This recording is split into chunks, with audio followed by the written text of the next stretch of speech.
महाराज युधिष्ठिर ने पूछा, हे भगवान, आपने सफला एकादशी का महात्म्य बताकर बड़ी कृपा की।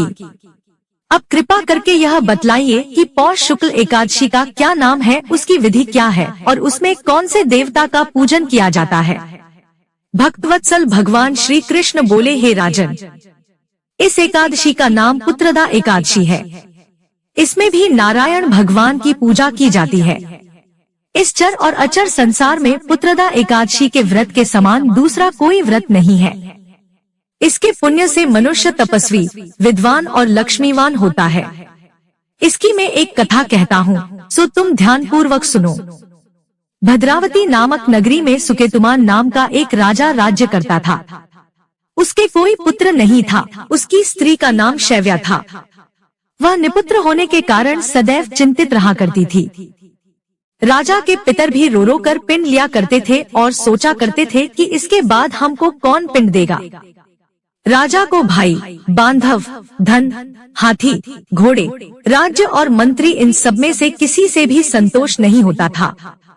वह सदैव यही विचार करता था कि मेरे मरने के बाद मुझको कौन पिंडदान करेगा।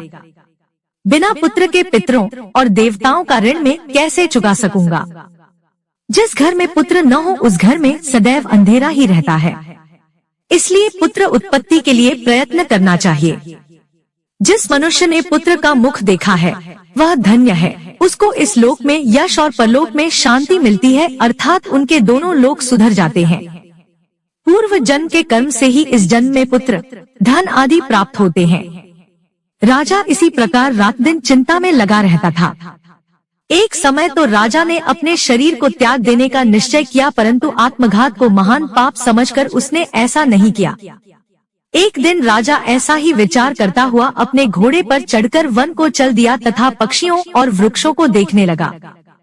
उसने देखा कि वन में मृग, व्याघ्र, सुअर, सिंह, बंदर, सर्प आदि सब भ्रमण कर रहे हैं। हाथी अपने बच्चों और हथिनियों के बीच घूम रहा है।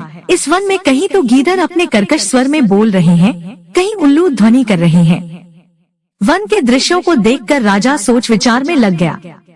इसी प्रकार आधा दिन बीत गया। वह सोचने लगा कि मैंने कई यज्ञ किए, ब्राह्मणों को स्वादिष्ट भोजन से तृप्त किया, फिर भी मुझको दुख प्राप्त हुआ। क्यों?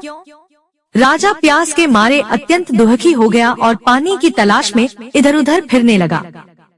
थोड़ी दूरी पर राजा ने एक सरोवर देखा। उस सरोवर में कमल खिले थे तथा सारस, हंस, मगरमच्छ आदि विहार कर रहे थे।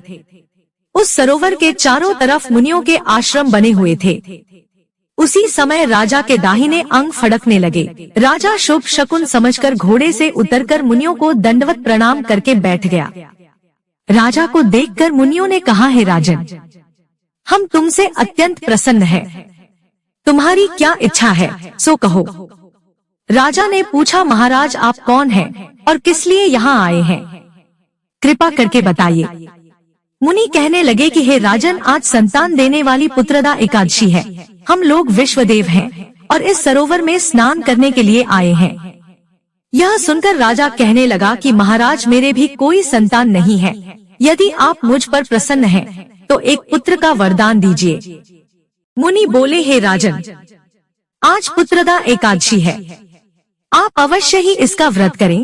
भगवान की कृपा से अवश्य ही आपके घर में पुत्र होगा। मुनि के वचनों को सुनकर राजा ने उसी दिन एकादशी का व्रत किया और द्वादशी को उसका पारण किया। इसके पश्चात मुनियों को प्रणाम करके महल में वापस आ गया। कुछ समय बीतने के बाद रानी ने गर्भ धारण किया और 9 महीने के पश्चात उनके एक पुत्र हुआ।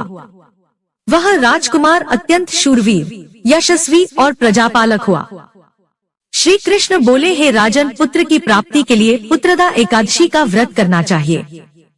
जो मनुष्य इस महात्म्य को पढ़ता या सुनता है उसे अंत में स्वर्ग की प्राप्ति होती है। जय एकादशी माँ, जय श्री कृष्णा।